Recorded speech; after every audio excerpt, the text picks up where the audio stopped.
përqendruar te konflikti i interesit, edhe Fationi e bëri një pyetje në lidhje me provat apo çfarë keni dorëzuar ju si mbrojtje në kërkesën e dërguar pranë drejtuesit të prokurisë së posaçme, po edhe në shkresat në ILD dhe Këshillin e Lartë të Prokurorisë.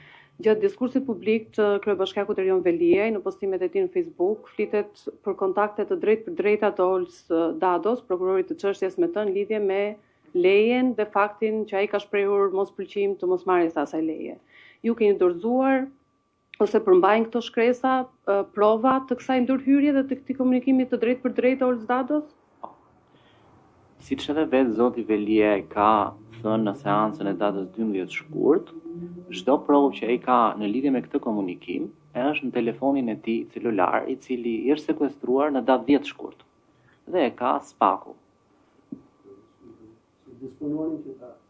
Kështu që jemi në pamundësi objektive, vetëm në qoftë se na kthehet ky send në mënyrë që të vëmë në dispozicion këtë që zoti Veliaj citon si historik të komunikimeve.